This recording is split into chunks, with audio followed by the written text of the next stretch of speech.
I knew something was off the moment she walked into the room.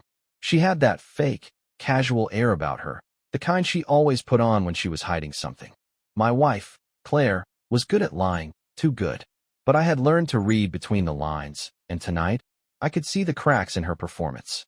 "I have a date," she said, standing in the doorway of our living room like she was expecting applause.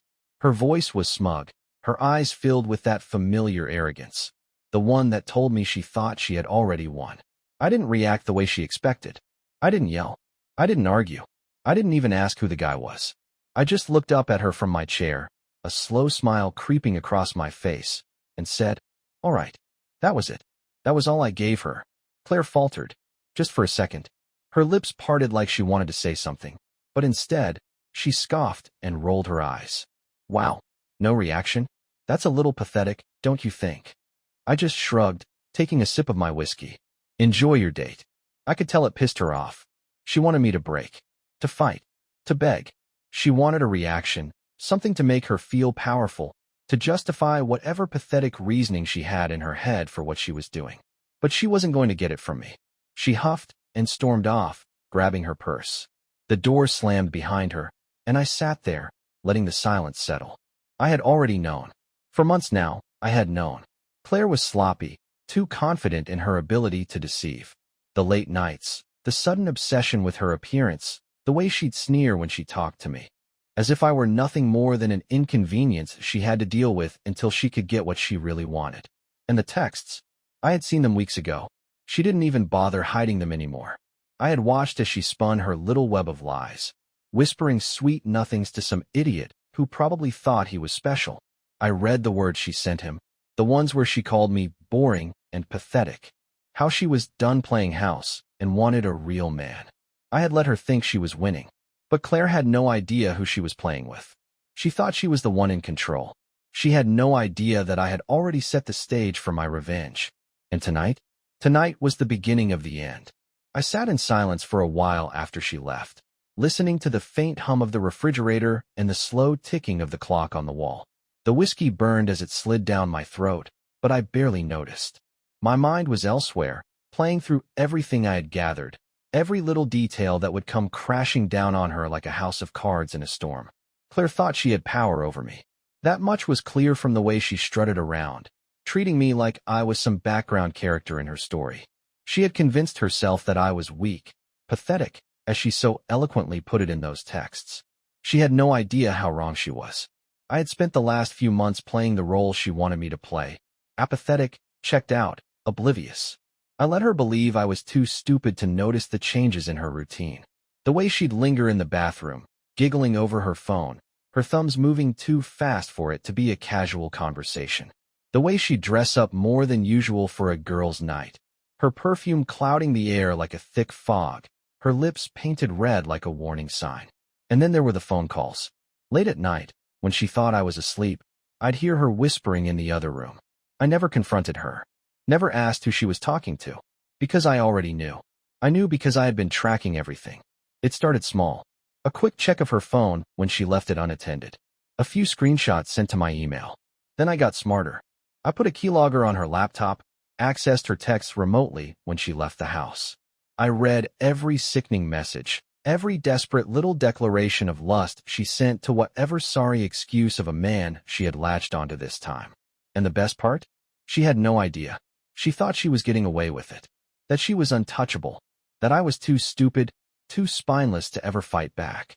I leaned back in my chair, exhaling slowly, letting the weight of the moment settle. She was out there right now, laughing at me over drinks, probably bad-mouthing me to her new toy, spinning her little sob story about how I was neglectful, how I never appreciated her. She would talk about how miserable she was, how she deserved this. I wondered if she'd say the same thing when she realized everything she had built for herself was about to come crashing down. See, Claire was too arrogant to realize just how deep she had sunk herself. She thought this was just about sex, about sneaking around behind my back like some rebellious teenager. But I knew the truth. I knew about the money she had been siphoning from our accounts. I knew about the secret hotel charges she had been dumb enough to use our joint credit card for. And most importantly, I knew who the other man was. That was the best part of all. Because the man she had thrown away our marriage for? He wasn't some wealthy, successful guy who could sweep her off her feet and take care of her like she dreamed. No, he was a loser. A broke, married father of two who was using her for a cheap thrill, just like she thought she was using him. And I had proof. So much proof. I glanced over at my laptop, where everything was neatly organized: screenshots, emails, call logs, even a little surprise I had set up just in case she thought she could wiggle her way out of this. I took another sip of my drink and smiled. Claire had made her move. Now it was my turn. The whiskey warmed my throat as I leaned back in my chair, staring at the glow of my laptop screen. I could hear the distant rumble of cars outside, the world carrying on, oblivious to the storm brewing in my house. Claire was out there, laughing, drinking, probably wrapped around him by now, thinking she had one. She had no idea what was coming. I clicked open the folder I had labeled Final Act. Every piece of evidence was inside: texts, call logs, screenshots of hotel receipts, even pictures of her walking into a cheap motel with him. I had been meticulous. Careful. I had been planning this for months, biding my time while she played her little games. It hadn't been easy. There were nights I wanted to confront her right then and there, to wipe that smug look off her face and expose her for the liar she was. But patience was a weapon, and I had sharpened mine to a razor's edge. Claire had made the mistake of thinking I was weak, that I wouldn't fight back, that I'd roll over like some pathetic, heartbroken fool while she had her fun. She had no idea I had already set the trap. I opened my email and stared at the drafted message, waiting with the click of a button. The recipient?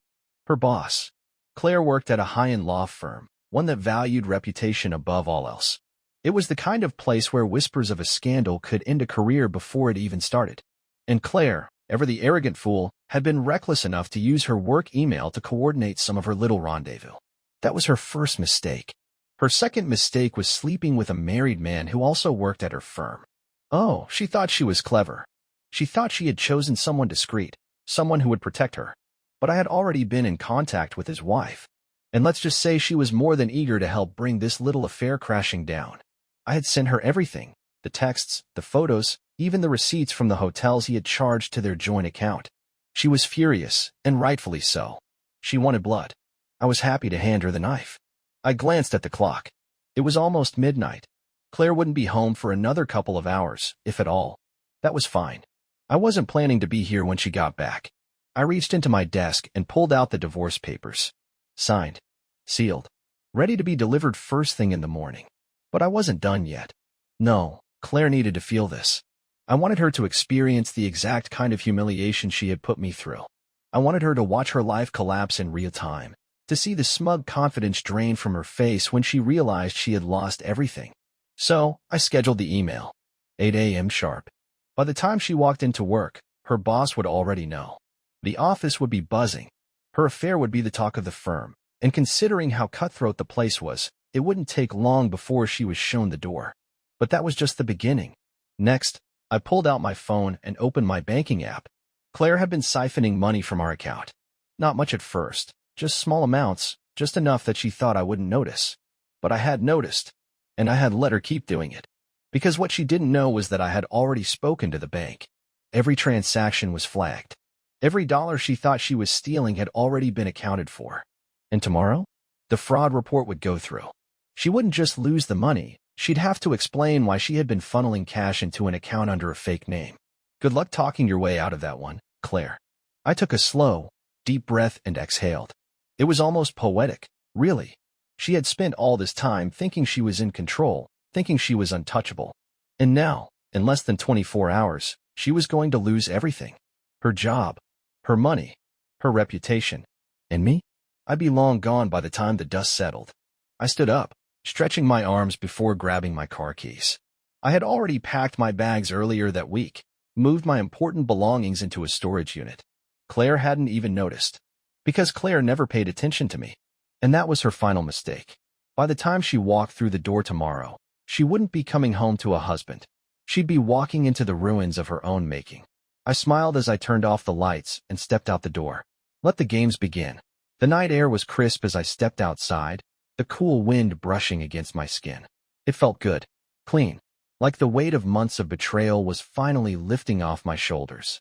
I slid into my car and drove off, leaving the house that had become nothing more than a battleground. Claire's night was just beginning, but for me, The war was already over. I had checked out of our marriage long before tonight. Maybe it was the first time I saw the text messages. Maybe it was the moment I heard her whispering on the phone at 2 a.m., telling some other man that she couldn't wait to be in his arms again.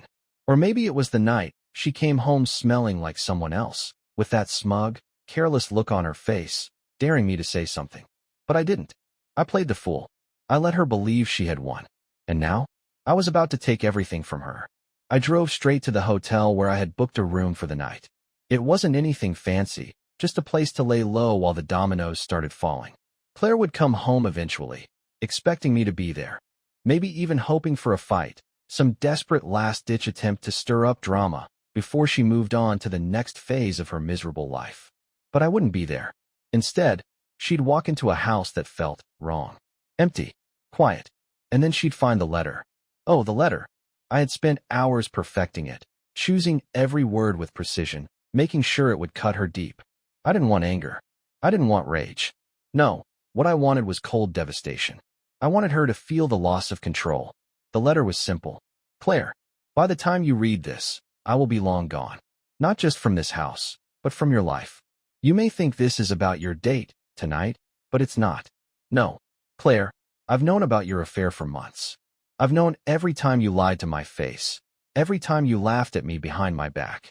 I've read every disgusting message, seen every sleazy picture. I let you think you were getting away with it.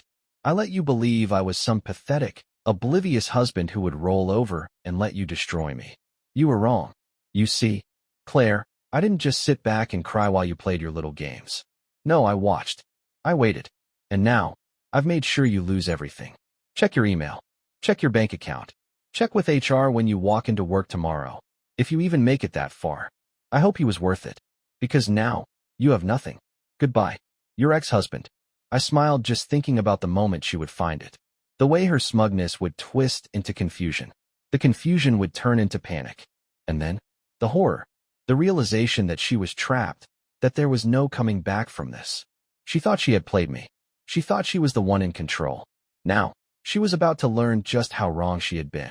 I turned off my phone, knowing that by morning, my inbox would be flooded with desperate texts, calls, voicemails, her pathetic attempts to undo what had been set in motion. But it was already too late. The game was over. And I had won. I barely slept that night, but not because of restlessness or regret. No, I was too excited. For the first time in months, I felt alive. Claire's downfall had been carefully engineered, piece by piece, and all I had to do now was sit back and watch it unfold. At exactly 8 a.m., my email to her boss went out.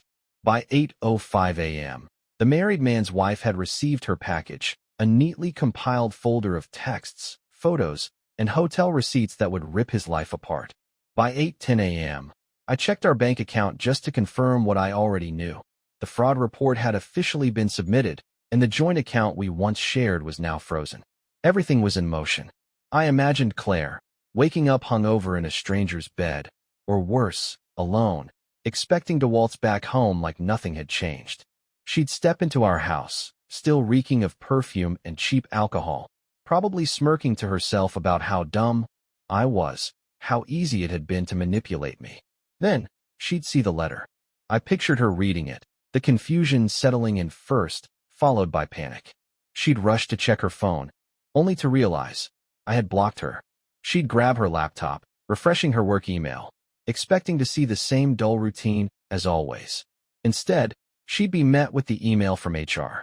Subject, urgent, meeting scheduled at 8:30 a.m. Her stomach would drop. The affair exposed. Her job at risk. The money she had been stealing, gone. The perfect little world she thought she had built was crumbling right in front of her eyes. And the best part? I wouldn't be anywhere near her to witness it. 8:45 a.m., the first call. I sat in a cafe, sipping a fresh cup of coffee, when my burner phone buzzed. Unknown number. I smirked. Here we go. I let it ring. Let her sweat. Then, just before it went to voicemail, I answered. I didn't say a word. You bastard. Ah, there it was. Her voice was shaking, caught somewhere between anger and pure desperation. What did you do? She hissed. I still didn't speak. She hated silence. Claire needed control, needed to be the one talking, manipulating, spinning her lies. So, I gave her exactly what she feared the most, nothing.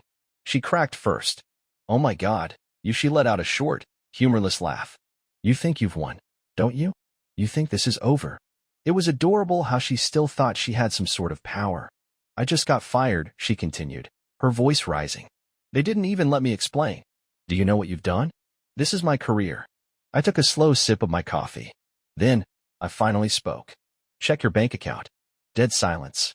I could feel her heart drop through the phone. No. No, no, no, what did you? I could hear her frantically tapping on her phone screen. And then, the gasp. You son of a bitch.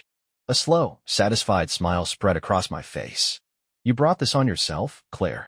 My voice was calm, steady, cold. You thought you could play me, take everything, and walk away without consequences. How's that working out for you? The line was quiet for a second. Then, her voice dropped to a whimper. Where are you? I almost laughed. The woman who once called me boring, pathetic, weak was now pleading. I can fix this, she whispered, her tone suddenly sickly sweet. Please, just come home. We can talk about this. We can. I hung up. 9:30 a.m., the second call. She tried again. This time, she was crying. I let it go to voicemail. A minute later, my phone buzzed. Voicemail, one new message. I put it on speaker and listened. Honey, please. Her voice was raw, desperate, defeated. I don't know where you are. I don't know what to do. She sniffled, choking on a sob. I made a mistake, okay? I was stupid. I was selfish, but we can fix this. You don't have to do this to me. We're married. The irony was delicious. A day ago, she had mocked me, treated me like nothing more than an inconvenience standing between her and her new life. Now, she was begging to be my wife again. I'll do anything, she whispered. Just talk to me, please. I deleted the voicemail. Then, I got up, paid for my coffee, and walked away, leaving Claire exactly where she belonged. In the past, I left the cafe, the sun warming my skin as I stepped outside. The world around me was alive, people laughing, cars rushing by, the hum of everyday life carrying on as if nothing had changed. But for Claire, everything had changed. Her world had collapsed in the span of a few hours. Her job? Gone. Her bank account? Frozen. Her reputation? Shattered. Her lover? Exposed. And I wasn't done yet. I checked my phone. Another voicemail. Another desperate attempt. I played it on speaker as I walked to my car, the sound of her crying filling the air. I don't understand why you're doing this, she sobbed. I know I messed up, but do you really hate me this much? Hate? No, Claire. I don't hate you. I pity you. Because you were so sure you had outplayed me. So convinced that I would always be the naive husband, the one you could manipulate and control. But now, you're drowning, and there's no one left to save you. I deleted the voicemail without a second thought and got into my car. I had one last stop to make. 10 a.m., meeting his wife. I pulled into the parking lot of a small diner on the other side of town. It wasn't fancy, but it was quiet. Isolated. The perfect place for a conversation that would change lives. She was already there, sitting at a booth in the corner. Anna, the wife of Claire's so-called lover. She looked exhausted. Dark circles under her eyes, hands wrapped around a cup of coffee that had probably gone cold. But when she looked up and saw me, there was fire in her eyes. I sat across from her, placing my phone on the table. You got everything I sent? I asked. She nodded, her grip tightening around the cup. Every last detail. Her voice was flat, but there was something dangerous in it. Good. I had picked the right ally. Anna had been the wild card in all of this. I didn't know how she would react when I sent her the evidence. I expected anger. Maybe disbelief. What I hadn't expected was pure, cold fury. She wasn't just angry at her husband. She was ready for war. He thinks I don't know yet, she continued, her voice calm, calculated. He kissed me goodbye this morning like everything was normal. Like you didn't just spend last night with your wife in a damn motel. I leaned back, smirking. And what's your plan? Her lips curled into something vicious. Oh, I'm going to destroy him. I liked Anna. She was a woman who had been pushed too far, just like me. And now? Now, she was going to burn everything to the ground. I've already contacted a lawyer, she said, stirring her coffee absent-mindedly. Everything's in my name. The house, the cars, even his savings. He put me in charge of it all when we got married. She looked up, her eyes steely. By the time I'm done, he'll be broke and alone. Just like your wife. I exhaled slowly, nodding in approval. Claire thought she had found her way out. She thought she had secured a future with a man who would take care of her, who would save her. But now, she was about to realize that he was just as screwed as she was. One last thing, I said, pulling out a small envelope and sliding it across the table. Anna raised an eyebrow but took it, opening it slowly. Her eyes widened. He's been using your money to pay for everything, I explained. The hotels, the gifts, even the dinners. It's all on your credit cards. Anna's fingers trembled as she gripped the receipts. Then, slowly, she let out a dark, humorless laugh. That idiot, she muttered. I chuckled. Yeah. She took a deep breath, her expression hardening. I want him to suffer. He will, I assured her. They both will. She reached across the table, shaking my hand firmly. Thank you, she said. And just like that, Claire's last safety net vanished. 11:30 a.m., the final blow. I was back in my hotel room, watching the chaos unfold from a distance. Claire had tried calling 7 more times. Each voicemail was more desperate than the last. Then came the text messages. Claire, please, I'm sorry. Just talk to me. Claire, I'll do anything. Just tell me how to fix this. Claire, you're ruining my life. I didn't respond. Then, the messages turned angry. Claire, you think you're so smart? You think you've won? You're a pathetic excuse for a man. Claire, you'll regret this. Claire, I never loved you. I laughed at that one. Ah, there it was. The truth. She had never loved me. I had known that for a while. But now, she was finally saying it out loud. I powered off my phone and sat back, content. By the time Claire tried reaching out to her lover for comfort, she'd find out he was gone too. By the time she tried accessing her money, she'd realize she had none. By the time she looked for support, she'd understand no one was coming to save her. She had played her game. She had made her choices. And now, she had lost. I closed my eyes, exhaling deeply. For the first time in a long time, I felt free. Claire was nothing more than a ghost now, a fading memory of a mistake I would never make again. And as for me, I had a new life to build. And this time, I would do it without her. Some people say revenge is empty, that it doesn't bring closure. That, in the end, it leaves you feeling just as hollow as the betrayal itself. Those people? They've never watched a cheater lose everything they thought they had control over. I had turned off my burner phone hours ago, ignoring Claire's desperate attempts to reach me. I imagined her pacing in our empty house. No, my house. Her mind racing to piece together how her life had unraveled so completely in just a few hours. She would have started with work. The walk of shame into the office. The hushed whispers, the stolen glances. Then, the cold stare from her boss as he called her into his office. Maybe she thought she could explain it away, charm her way out of it the way she had always done with me. But the evidence was airtight. The affair, the emails, the receipts. By the time she walked out, her reputation wasn't just damaged, it was gone. And then, she would have checked her bank account. I pictured her sitting there, phone in hand, panic rising as she tried transaction after transaction, each one failing. Her stolen money, gone. No access to my accounts. No way to withdraw a single cent. She was stranded. Alone. Penniless. And if she thought she could run to her lover for help, well, I almost felt bad for her. Almost. Because he had already been destroyed too. Anna had wasted no time. I had received a short, satisfying text from her earlier that morning. Anna filed for divorce. Froze the assets. He's officially homeless by the end of the week. She even attached a picture of his eviction notice. Brutal. Claire had no idea what was waiting for her when she called him.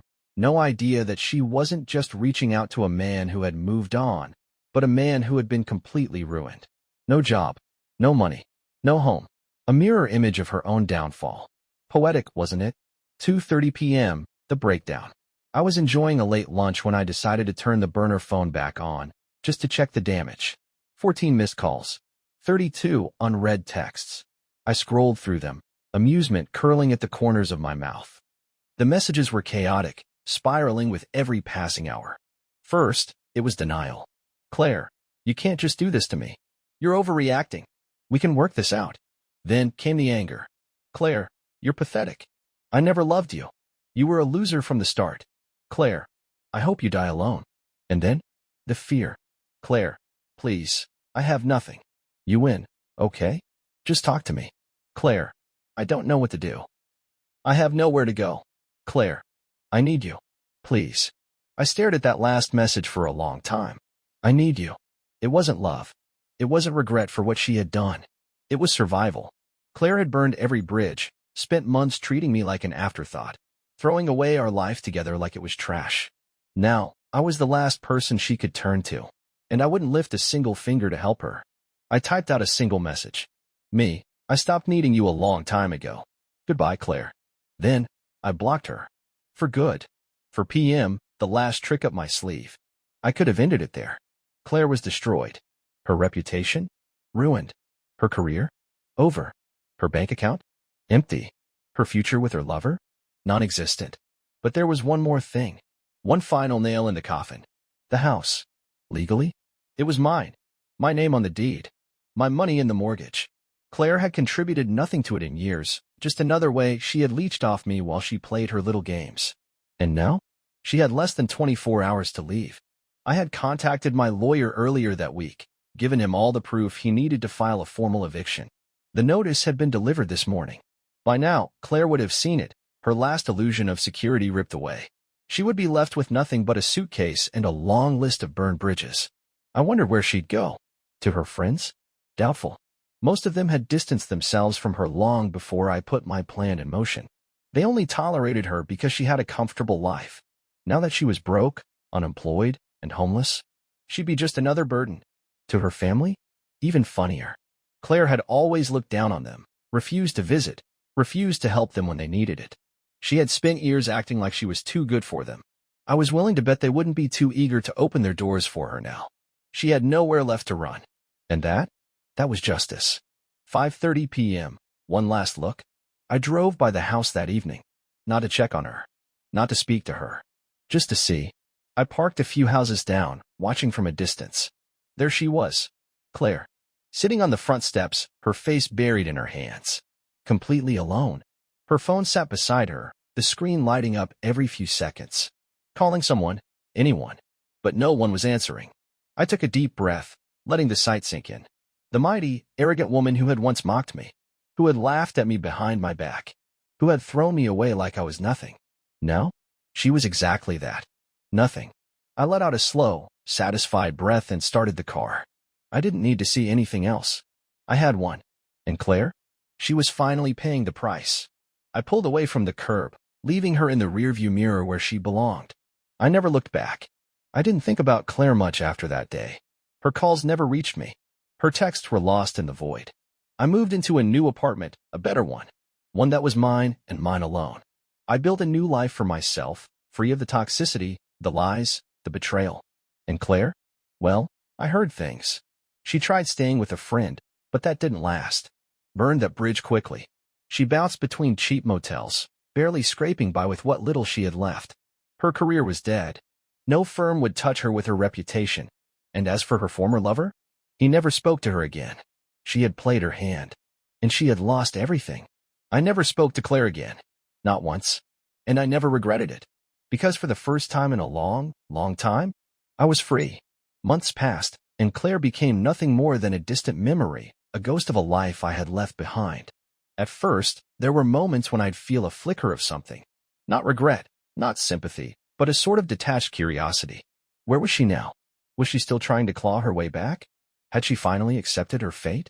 But I never reached out. I never checked. Because Claire was nothing to me anymore. The life I built after her was better in every way. I didn't just survive her betrayal, I thrived after it. My new apartment was spacious, modern, peaceful. There was no tension, no late-night whispers on the phone, no suffocating presence of a woman who resented me while living off me. I reclaimed myself. I went to the gym, focused on my career, reconnected with old friends. I was happier, stronger, sharper. And Claire? She was rotting in her own mess. At least, that's what I thought, until she came back. It was a rainy Thursday night when she finally found me. I was walking out of my building, ready to grab dinner, when I saw her standing across the street. Claire, soaked from the rain, makeup smudged, hair disheveled. She wasn't wearing the designer clothes she used to flaunt, just a cheap hoodie, jeans that looked too big for her frame. She looked ruined. For a second, I just stared, not out of shock, not out of pity, but because this was the moment I had been waiting for. She stepped forward hesitantly, her lips parting like she wanted to say something, but I cut her off before she could. No. Her face twisted. No. I nodded. No. She let out a shaky laugh, like she couldn't believe what was happening, like she had actually convinced herself she still had a chance. Please, I turned and walked past her.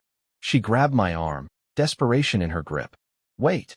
I stopped, just for a second. Then, I looked her dead in the eyes and said exactly what she needed to hear. You're nobody to me, Claire. Her hand fell away. I didn't wait for her response. I walked away, leaving her standing in the rain. I never saw her again, and I never looked back, because I was finally, truly free. That was the last time I ever saw her. I didn't turn around. I didn't hesitate. I just walked away, leaving her standing in the cold rain, drenched, desperate, and finally powerless. She didn't follow me. She didn't call my name. She just stood there, silent. Maybe, for the first time in her life, Claire finally understood. She wasn't special. She wasn't untouchable. She was just another liar, another cheater, another selfish parasite who thought she could destroy someone else's life without consequence. But she was wrong. And now, she had nothing. I don't know where she went after that night. I don't care. She could have gone back to whatever rat-infested motel she was wasting away in. She could have gone crawling back to her family, begging for a chance to start over. Maybe she tried rekindling things with another loser who would tolerate her bullshit for a little while. It didn't matter, because I was done. For the first time in years, Claire was nothing more than a forgotten chapter in a book I had closed for good. And that was the real victory.